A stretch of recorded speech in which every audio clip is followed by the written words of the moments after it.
Hello there, welcome to Planet America's Fireside Chat. I'm John Barron. And I'm Licciardello. Kamala Harris has embarked on a whistle-stop tour through the battleground states, and more polls are showing that she's hit the lead over former President Donald Trump. We're going to be looking to the latest numbers and the all-important crosstabs with former Harris pollster Joshua Doss. That's coming after this. But first, Kamala Harris is still riding on that wave of enthusiasm after formally becoming the Democratic nominee this week. She's hit the campaign trail through several crucial swing states with her newly announced running mate, Minnesota Governor Tim Walz, who also seems to be rather enjoying himself, at least he did in Michigan yesterday. And hello, Michigan. We Minnesotans, you probably know this, we're a stoic people of few words. But holy hell, can you throw a party here in Michigan? And VP Harris also seemed to be enjoying introducing her would-be VP to the packed crowd. Michigan, this has been a big week. On Monday, I officially became the Democratic nominee for President of the United States.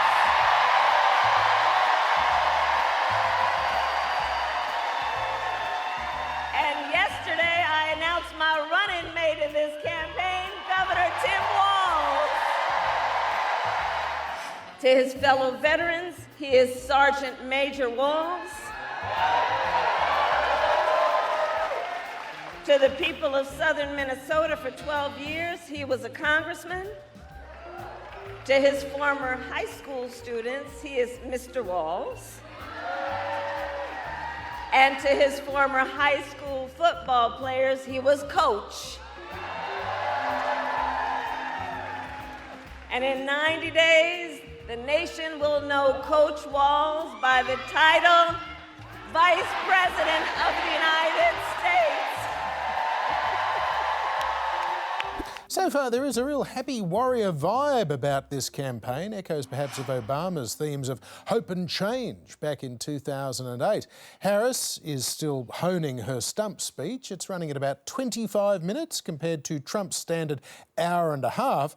And she wrapped up this week with a call to action. So in the next 90 days, we need you to use your power. We need you to knock on some doors. We need you to register folks to vote.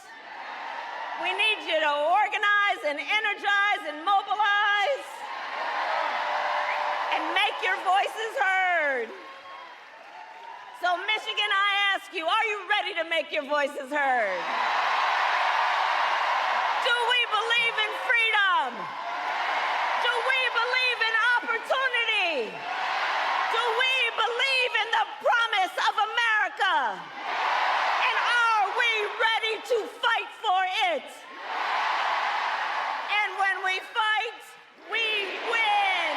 God bless you, and God bless you. So still lots of enthusiasm there. Notably, though, being in Michigan, there was a pro-Palestinian protest as a part of that Detroit rally that interrupted Harris at one point. She gently slapped them down, saying, I'm talking, but I'll talk to you later. And she did have a one-on-one meeting with the organisers of that protest afterwards. But that's possibly the only real headache that she's got now in the Midwest, is whether she is going to be able to win back those Arab American voters alienated by Biden's apparently pro-Israel stance on the war. It's not looking like a big problem at the moment. The enthusiasm she's getting is incredible. Some of the clips I've seen, I haven't seen cheering like that from an opponent to Donald Trump. Well, since Donald Trump has been around. Yep. Like, Clinton never got that. Biden never got that. You need to go back to Obama for that kind of enthusiasm. And I think for Trump, that would be quite scary. He would not have seen that coming at all. And it makes me wonder why at this critical time when Kamala Harris is being defined, this new Kamala Harris, and she's doing so well, he seems to be missing in action. He's just disappeared. In fact, Kamala HQ, who just keep on just getting in his head, they tweeted out this the other day with their schedules, her schedule and his schedule, and look at the photo they used of him, by the way. Not nice. where he only is doing one rally this entire week compared to her 7 rallies, I think it is. And the caption was, low energy Donald Trump. And look, they're trolling him, but it's a good question. Where is he? Why isn't he out there? Yeah, and we haven't really got a good answer to that. Trump's press conference earlier today at Mar-a-Lago, he was asked about that, and he said, well, I've been very, very busy. I've been doing lots of interviews on the phone, and we've been cutting a lot of ads. They're going to be really fantastic ads and so on. It does feel as though they've kind of, taken him off the campaign trail, and they're possibly doing a bunch of that admin stuff that has to roll out in September and October. The ads have to be recorded and cut now. There won't be time necessarily in October to be filming new ads. So that's probably a good move. But if they're smart, the strategists are in the next room trying to figure out exactly how are we going to take Kamala Harris on, because right now they don't seem to be getting an effective attack line. Look, it is possible that what they're doing is taking polling at the moment, trying to reevaluate what's our line going to be. No point him going out doing the wrong thing. Let's work out what it is. That's possible. It's also possible they're trying to give JD Vance his sea legs, because he's following her around at every one of her stops. Yes. Basically trying to hassle her. Yeah, borderline stalking in some cases, wandering up to her plane on the tarmac going, oh yeah, I just wanted to see what this plane that I'm going to get next year is going to look like. So yeah, it's possible it might be about giving him a go. There's another angle, if I'm being mischievous. Certainly this is another one suggested by Kamala HQ, which is that maybe Donald Trump doesn't want to be compared to Kamala Harris right now while she's flying high. This is another one of those trolly tweets from Kamala HQ. They say Harris rally at the top, Trump rally on the bottom, same arena in Philly. You can see that the top deck is absolutely full for Kamala Harris's rally. Donald Trump, the top deck is pretty much empty. And this is not the only place that they have both had a rally in, because they can only go to the big indoor venues. There aren't only so many of them. And every single time, Kamala Harris is drawing way more people than Donald Trump. I don't think he would enjoy that comparison. So maybe he's trying to get out of her way. Yeah, and we know, obviously, whether it was the crowd for his inauguration in 2017 and at all his rallies, he makes a big deal about the size of his rallies and how many people are waiting outside. And again today, he was making quite ludicrous claims about, we had 100,000 people or more turning up at my rallies, and she had 1,500 people at her rally. Okay. She didn't have 1,500 people at her. She had 12,000 people turning up at an airport hangar at short notice. They have to keep finding bigger venues to fit Harris's crowds in at the And moment. 47,000 people applied for tickets to that particular venue as well. Yeah. And look, when they're in the same location, she gets double what he gets. It's just, and by the way, I haven't changed my mind that crowd sizes don't matter. They don't matter. But for some reason, they matter to Donald Trump. And so I don't think he's enjoying that comparison. It definitely feeds his ego, and it makes. I think it can potentially create a bandwagon effect, because if everybody in your town, particularly if you're holding a rally in a relatively small town in an important state like Pennsylvania or Michigan, if half your neighbours are saying, "Oh yeah, we went to the Trump rally yesterday, it was great," or "I went to the Harris rally, we're going on the weekend," it creates a kind of a community sense and an excitement and a fear of missing out. If you're not going to these things, maybe we should go to a Harris rally, maybe we should. So it can generate enthusiasm and maybe create more votes. Maybe. Let's see if they're attracting the same crowds in November. Yeah, indeed. Good point. At that press conference earlier today at Mar-a-Lago in Florida, Trump also announced a pretty significant backflip after last week withdrawing from that September 10th debate with Harris and calling instead for a September 4th debate, which she ruled out on Fox News with an arena crowd. He has now agreed to a September 10th debate and another one on September 25th. And he still wants to debate on the 4th as well, though. The other side has to agree to the terms. They may or may not agree. I don't know if they're going to agree. She hasn't done an interview. She can't do an interview. She's barely competent, and she can't do an interview. But I look forward to the debates, because I think we have to set the record straight. Why is it that millions of people were allowed to come into our country from prisons, from jails, from mental institutions, insane asylums, even insane asylums? It's a mental institution on steroids. Mental institution on steroids. I still think that he thinks that asylum seekers come from asylums seeking to get into America. It is so bizarre and completely false, of course. There's no evidence to support any of that stuff that he said. But as for the debate, Trump was saying, I'll see you on the 10th or on the 4th or not at all, and now he's saying, I'll see you on the 10th and the 25th, and I'd still like to do the 4th. I'm going to take a lap of honour on this one. On Wednesday Planet America, I specifically said she would be enjoying this situation and she is not going to be backing down.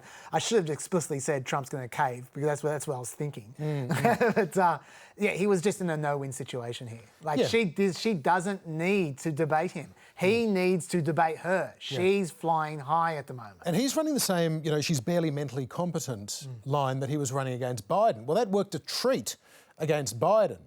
The question now, and really I guess the only fear around Harris, is a lot of people around Kamala Harris have thought she'll be a good debater. She was good in the Senate, in the Judiciary Committee. She was good, at taking down guys like Brett Kavanaugh.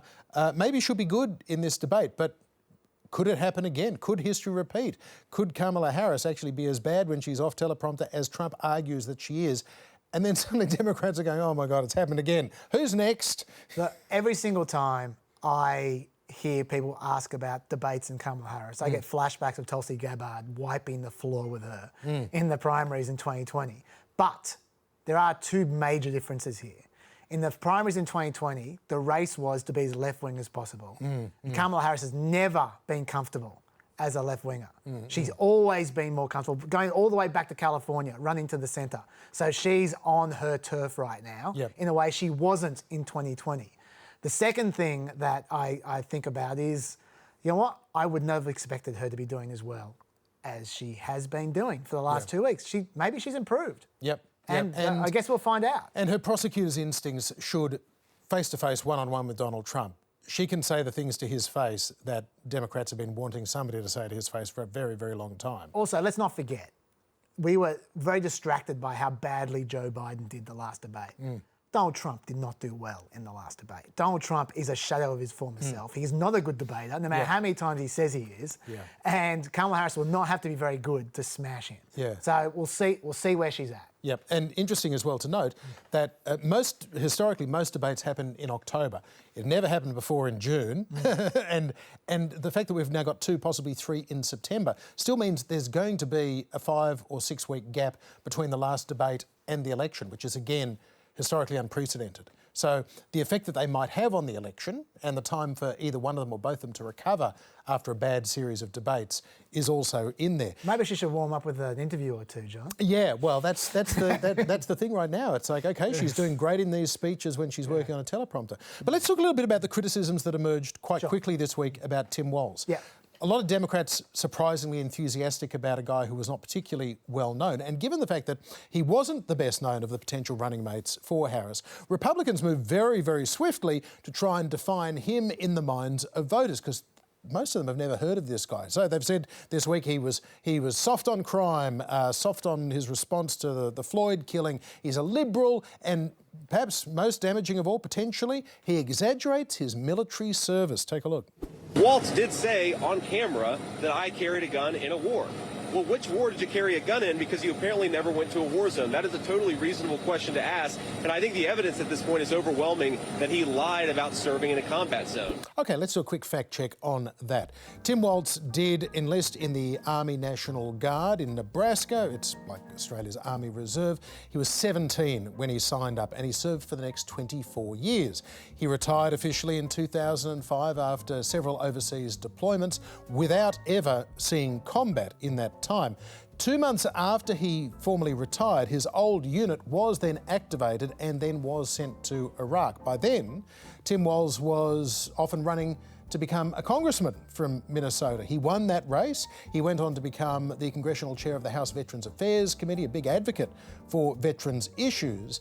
But if anything, it's these particular comments that were in fact shared by the Harris campaign itself this week that Republicans like JD Vance are now seizing upon. This is from 2018 when Walz was first running to be governor of Minnesota, and he was asked a question about his new support for gun control, despite the fact that he'd already been endorsed for many years by the National Rifle Association. Have a look at that. Yes, I'll take my kick in the butt for the NRA. I spent 25 years in the Army and I hunt.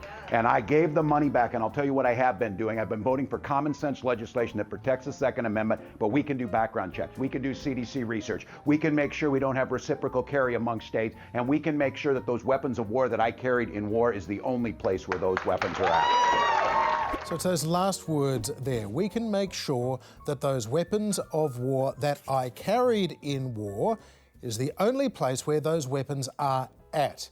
That's what's causing this flap this week. He said that he carried a weapon of war in war. Now, there is no doubt that Walz carried and fired a lot of weapons during those 24 years or so of service, but none of it was in combat. And he and his National Guard unit were deployed in 2003 as a part of the war in Afghanistan, but they were in a support role. They were stationed in Vicenza, Italy.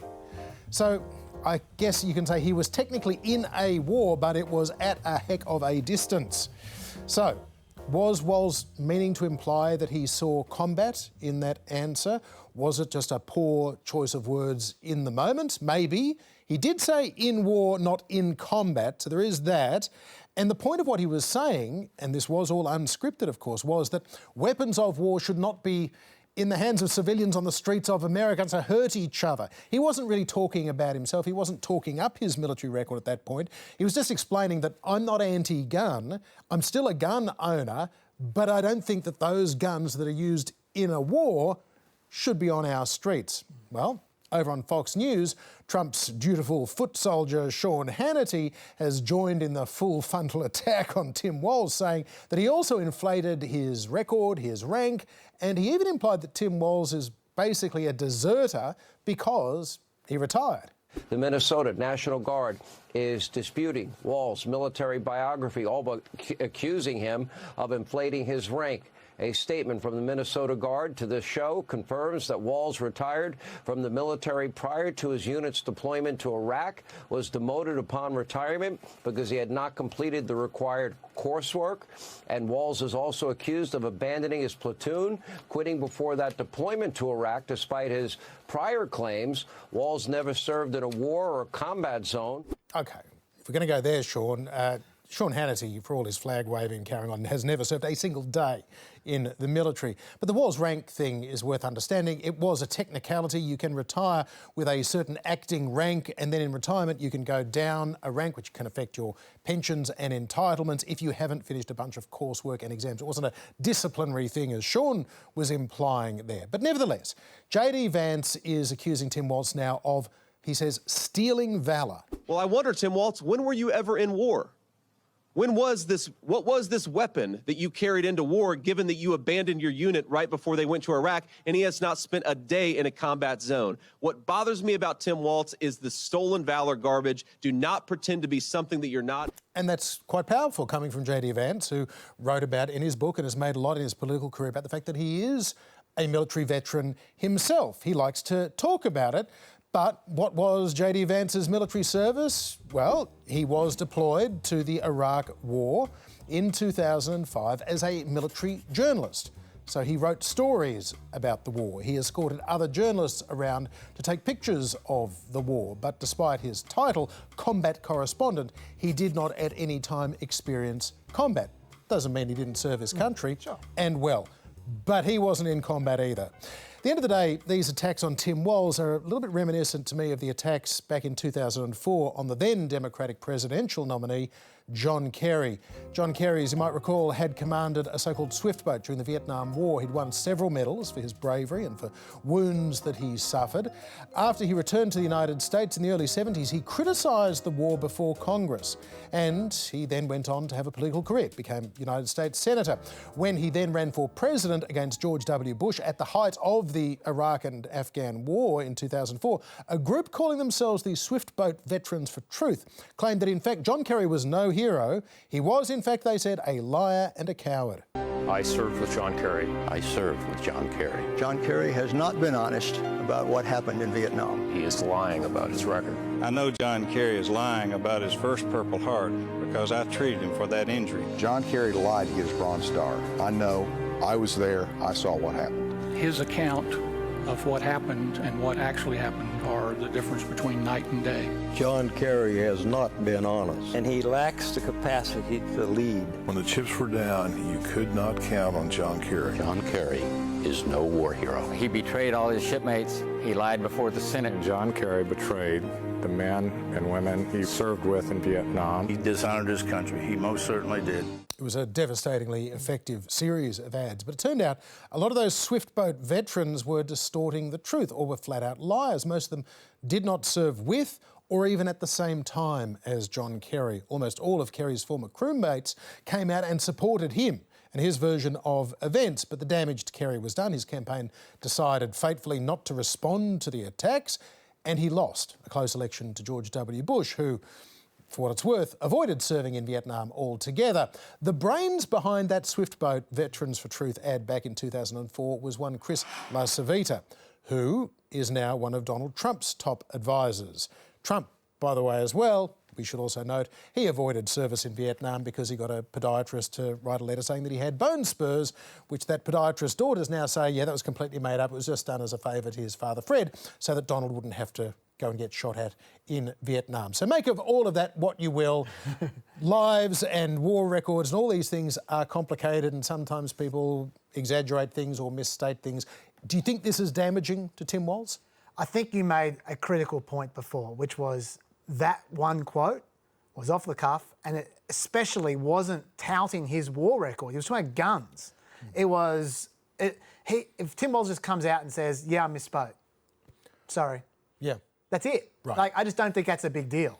What I think is more of a big deal is the suggestion that he retired just at the moment when he knew he was about to get called up to actually fight in a war. Mm-hmm. The suggestion that he basically was a coward and he left his regiment in the dust to just go and run for Congress. Yep. Like that isn't great. And when he was governor, there were people who wanted to talk about that, so they could make ads out of that. Yeah, he denies that. He said that he'd been due to retire years beforehand. He'd deferred that. He'd continued his service. And he did not know that his unit was going to be called up later in 2005, but he'd already made the decision to make his retirement formal at that point. Yeah, he said that he actually served 4 more years than he intended to. Right. So, yeah. But having said that, while I could see maybe a Swiftboat type campaign there, I'm not saying it's fair, but I could see potential for it. Sure. I don't think it's going to happen because he's the vice president. Right. He's not going to be running ads against the vice president.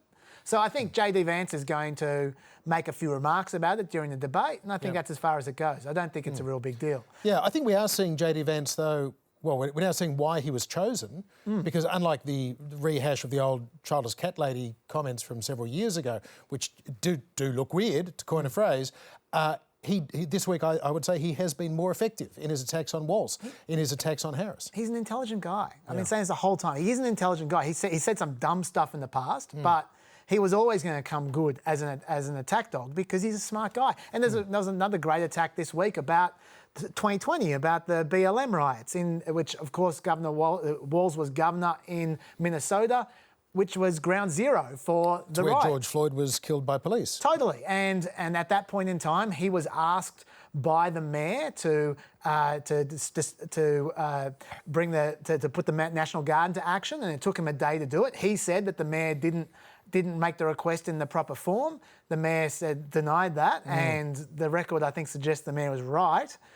He then sort of half deployed, and then the next day after that, he then fully deployed, and then they made some progress. But it took him a little while to get going. And this is how JD Vance described it. Actually, they make an interesting tag team because, of course, Tim Walz allowed rioters to burn down Minneapolis in the summer of 2020, and then the few who got caught, Kamala Harris helped bail them out of jail. And that is a very effective sounding attack. He's referring to Kamala Harris promoting a bail fund for the rioters as well.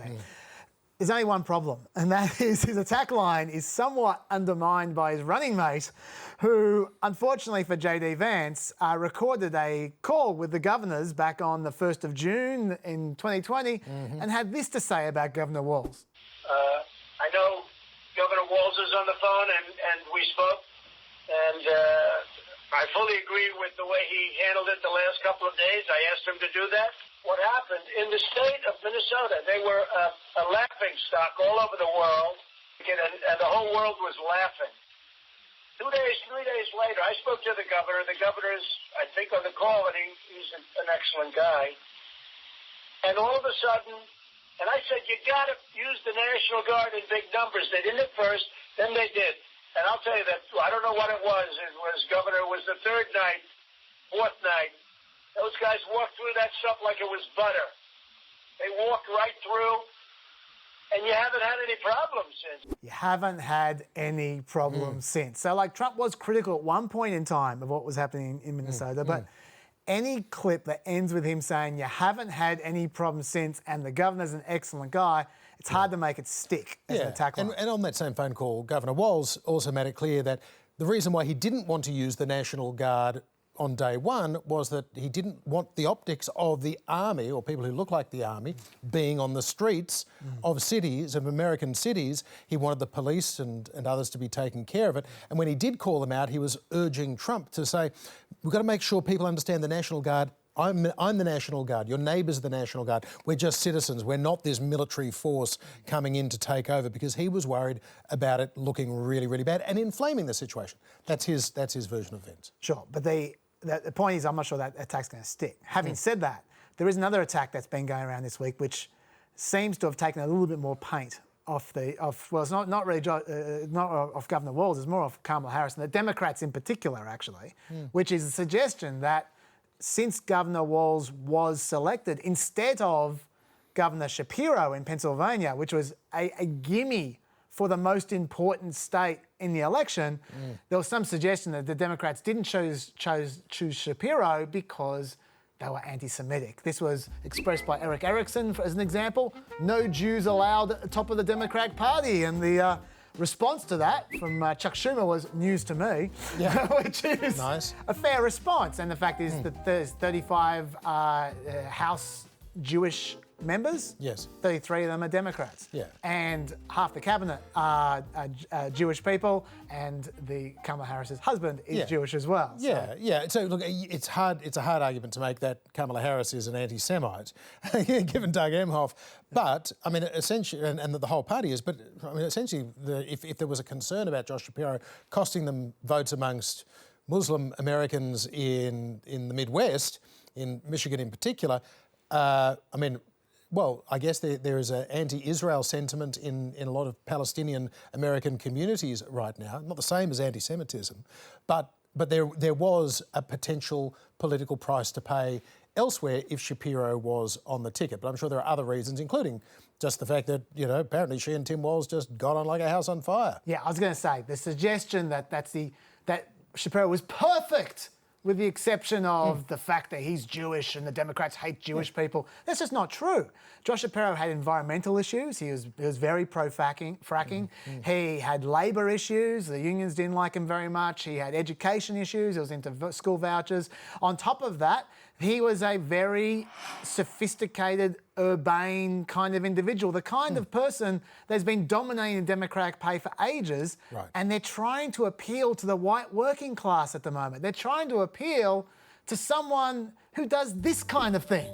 I'm sorry, I just can't see Josh Shapiro or any of the other touted potential vice presidents carrying a farmyard animal in a photo and being so delighted about it. That is a Tim Walz special. In fact, here's an amazing stat, which is the benefits of Tim Walz.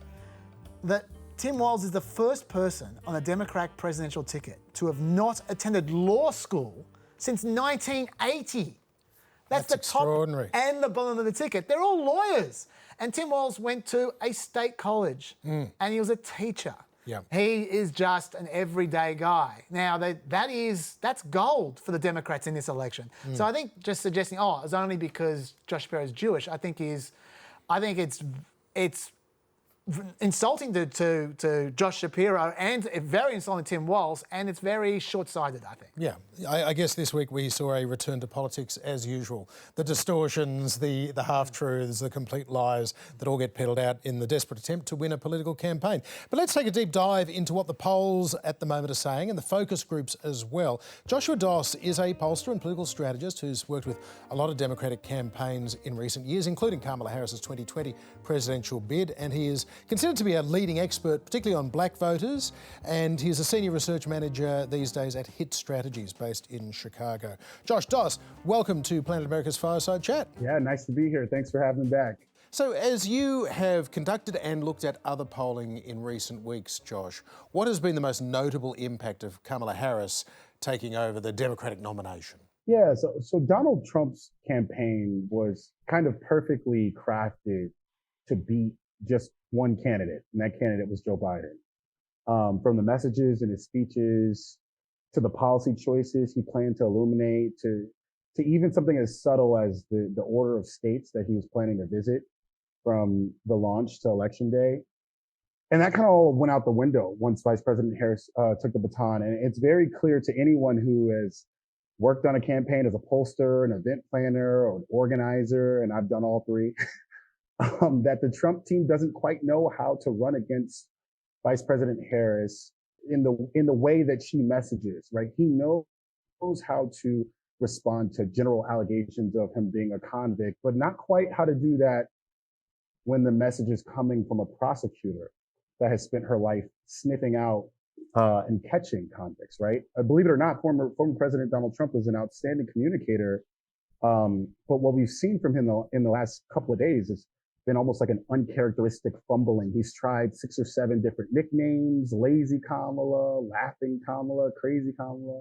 It's like he's writing a Dr. Seuss novel, and none of them are sticking. So as a result, I think he's spending an inordinate amount of time on stage trying to define her and not spending time talking about the policies that helped him gain favorability in his base: the border, crime, public safety, the tax code, bringing jobs back to Americans, right? And I think of all the impacts that Vice President Harris has had since her introduction to this general election, that actually has been the most damaging for the Trump campaign, in my opinion. Now, last time we spoke to you, Josh, you were quite pessimistic about potential black turnout for the Democrats. Since Kamala Harris has become the nominee, have you received any updated figures about potential turnout, especially amongst young black voters? Yeah, we've seen some new figures. I think that it's still a little early, and predicting turnout is just simply an incredibly difficult thing to do as a pollster. But even with the difficulties, we have seen some very strong signs, some early strong signs, that she does galvanize younger voters in a way that President Biden did not, that she does galvanize Black voters in the way that President Biden did not, women and voters of color. So they are promising signs. I think her candidacy is still very early, and it might take a little bit more for us to actually be able to definitively say she's going to have a record turnout. But the early signs are promising for the Harris campaign. So, Josh, we have seen this 3 to 4 percentage point shift in the average of national polls towards Kamala Harris since Biden dropped out. Can you say, though, those new Democrat voters, have they come from the undecideds, the independents, the stay-at-homers, or is she actually converting what were previously likely Trump voters? Yeah, there is a way to know. And I think the answer is it varies in different states. Looking at the data in Pennsylvania, it actually does appear that she is pulling Black voters who were not planning on participating in the election at all into an enthusiastic position that they might vote for her. There also has just been this massive increase recently in voters identifying as independent. And if you look deep into the crosstabs, you can see that that's actually pulling from former Trump voters, particularly some college-educated white male Trump voters in Pennsylvania that really didn't like Trump that much and voted for him twice and were reconsidering their allegiance to him anyway, and are starting to identify as independent. I would imagine that some of that increase of Democrats is actually coming from Trump voters as well, and coming from independent voters as well. So it is a movement that can be read, and as that movement gets larger than the margin of error, which in any good poll you're thinking 3.5%, we'll be able to get more clean reads on where that movement is coming from.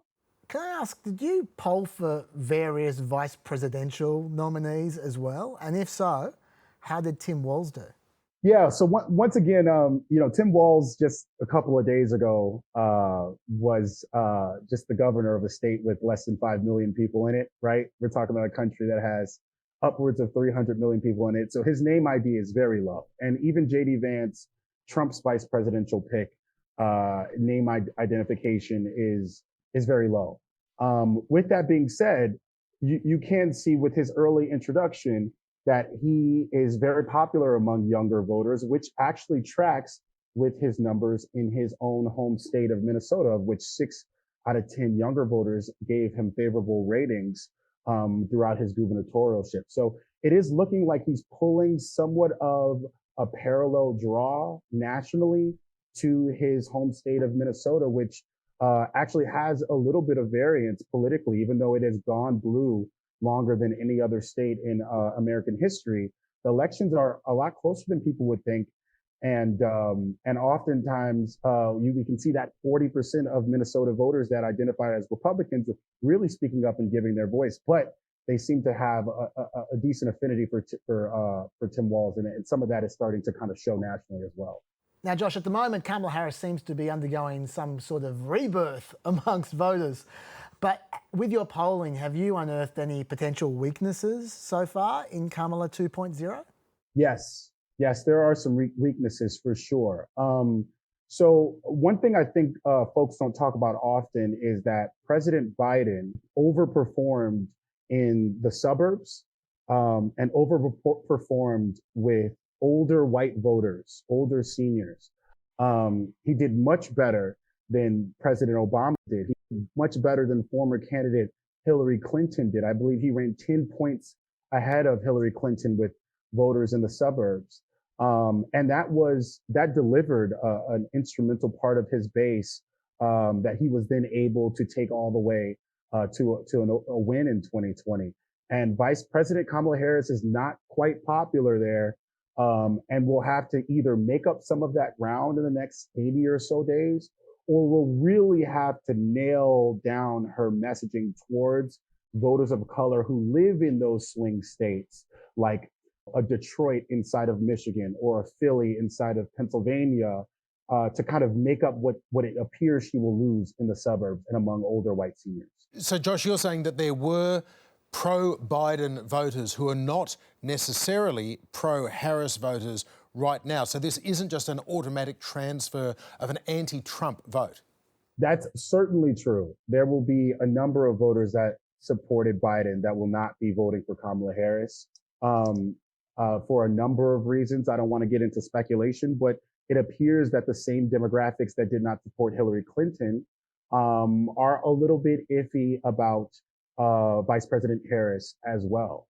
And so that is just going to be, the anti-Trump vote thing that you said is absolutely true. I believe it was 60% of voters that said that they voted for Joe Biden were actually just voting against Trump.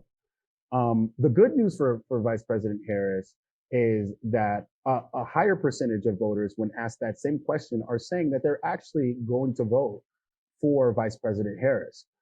Her job now will be to mobilize and galvanize that percentage and make sure that that percentage actually has a high turnout to deliver her the wins that she needs in the swing states to be competitive.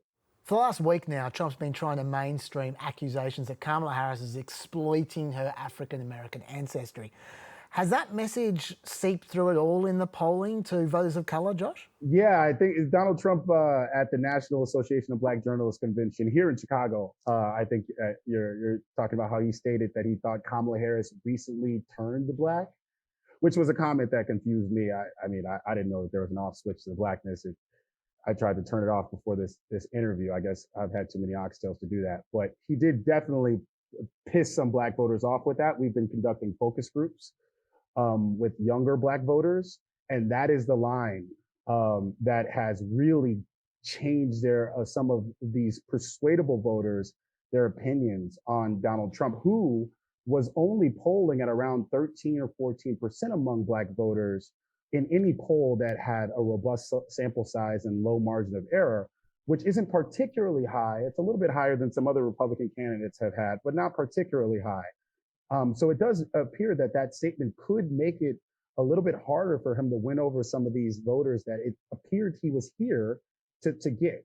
Now, on the flip side, there have been some black Republicans that have also called into question Kamala Harris's blackness in tandem with Trump, which given Black Republicans' historic aversion to supporting Black candidates, maybe that makes them more likely to vote for Kamala if she's not Black. I'm not sure. It'll just have to be something that we analyze moving forward. But it is a comment. It was a comment that was brought up in focus groups many times and was not approached with any type of kindness. And Josh, right now we are seeing a real outpouring of enthusiasm at the Harris-Walz rallies. We're seeing tens, hundreds of thousands of people getting onto fundraising Zoom calls. Does that level of excitement correlate directly to higher voter turnout, or can all of that apparent energy be a bit misleading? I do think that they can be a little misleading, just a little bit. And this is, I think, the intellectual consistency that maybe some folks have not had when speaking about the enthusiasm of Trump voters not actually materializing as an overwhelming majority, just a loud majority. It is also true on the left, right? Enthusiasm does not vote, but enthusiasm does create a better campaign field organizer and volunteer who has to be at the doors 2 and 3 weeks before the election, speaking to voters about turning their one vote into 2 votes or 3 votes in that household, right? It's a lot harder to do when you're at the door saying, yeah, I don't really want to vote for Joe Biden either, but, I guess we should do it.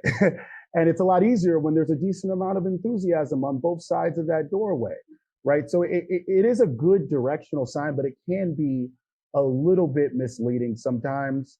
So I completely agree with what you're saying there. Josh Doss, thank you for joining us on the Fireside Chat. Thanks for having me. Appreciate y'all.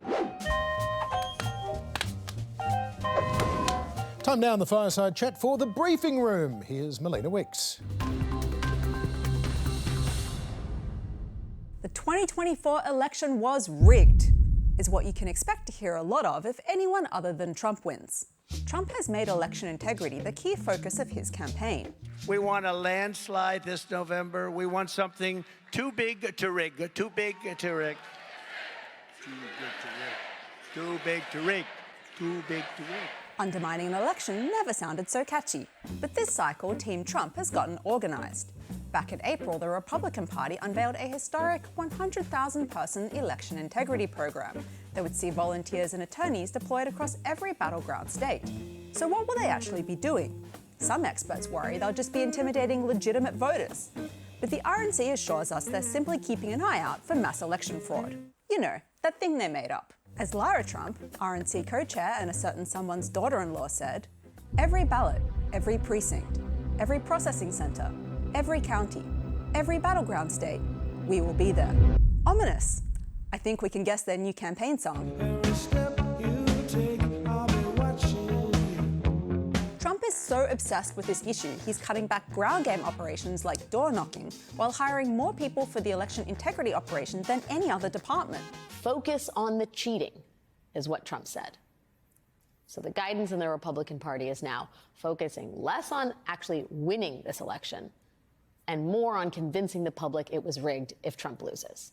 Sort of a heads I win, tails you lose strategy. How did a guy this comfortable stacking the odds still not manage to run a profitable casino? It was once a symbol of the high-rolling life of Donald Trump, but now his deserted Trump Plaza Hotel and Casino in Atlantic City has come crashing down.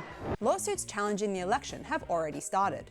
The Republican Party has filed more than 90 so far, challenging thousands of voter registrations and vote-by-mail rules. In fact, both Democrats and Republicans say it's the most lawsuits ever filed before an election. Finally, something Republicans and Democrats agree on. Trump backers at the Heritage Foundation have already declared the 2024 election illegitimate in advance. How did they come to that conclusion? By putting on war games that considered common election concerns, like Barbra Streisand being kidnapped by Hamas. Even by the standards of this election, that would be crazy. So what did they learn from this exercise? The presentation delivered at the Heritage Foundation's Washington headquarters stated as a given that the Biden administration was already engaged in a sweeping conspiracy to use multiple forms of federal power to influence the presidential election. It did not supply any evidence. No evidence? I'm convinced, and I'm not the only one. Just 45% of Republicans think the vote this year will be counted accurately. This big, sprawling operation of dubious election monitors, legal challenges, and constant media messaging about rigged elections sounds like a conspiracy so over the top even RFK Jr. wouldn't buy it. And RFK Jr. would believe almost anything. I'm the only presidential candidate who can beat Donald Trump. But if Trump does lose again, you can expect his team to be a lot more prepared to fight it. And you can really expect a whole lot of legal challenges, because the only thing more enduring in America than democracy is frivolous lawsuits. There has been growing concern over political violence in the United States, including the deadly attack on the US Capitol building by Trump supporters in 2021, and of course the shooting at a Trump rally last month, where the former president himself was just millimetres from death. But Chaz, there is another story involving political violence and Wisconsin's rather colourful Congressman Derrick Van Orden. And, well, it seems that his allegations of violence may not entirely match up with the evidence we now have. Well, let's get to that. Let's let Channel 12 News in Milwaukee set the scene first. To the far right of your screen, Congressman Derrick Van Orden from Wisconsin, with the white beard, glasses, and vest, appearing to interact with one of the protesters, Noor Jagama. It's unclear what they're discussing, but Jagama returns to her group ahead of the congressman. And here's what happens when the line starts to move. Whoa, just stop the story there, because Derrick Van Orden has a warning for you. He announced on Twitter soon after this incident, "I was assaulted by what appeared to be a member of the pro-Hamas group CodePink. I understand they've been arrested. This appears to be an incident of political violence. I will never tolerate this. Republicans have been intimidated and targeted for years, including the attempted assassination of President Trump. There is no place for political violence in this country." Hallelujah, John. Amen to that. No place for political violence. So, let's watch this violence. But I warn you, if you have any young or sensitive viewers in the room, you may want to get them to leave, because this is very graphic. Okay, we're moving. I got it. Move. We're moving. Speak nice to people. Maybe no flags, no signs. Here it is again at a slower speed. As the congressman walks forward, Jagama steps in front of him. Here's the view from a different officer's camera.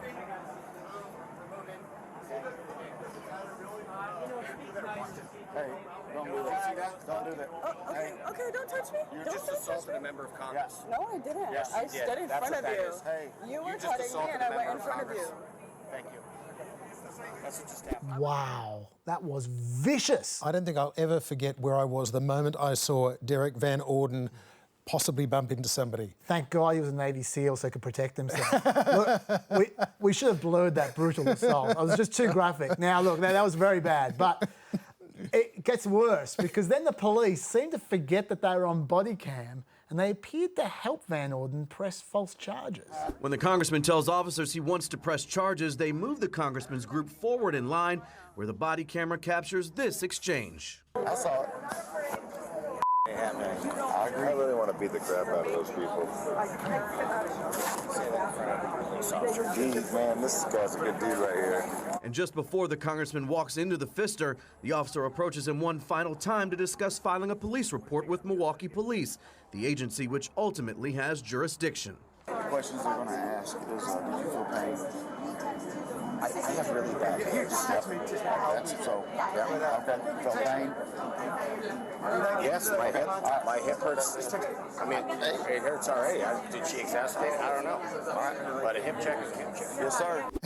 My hip hurts. John, often when there's an election campaign, we get distracted by the big stories and a whole bunch of other news just slips by we don't have time to cover. Sure.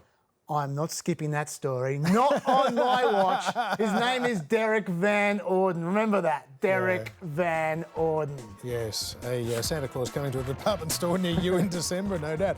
That is all the time we have for this Fireside Chat. If you missed this week's Planet America on ABC TV, you can now find it on iView, YouTube and Facebook. I will be seeing you next Wednesday on ABC TV and back here at the Fireside on Friday. And don't forget the Pet Podcast and all the very best pod places. Bye-bye.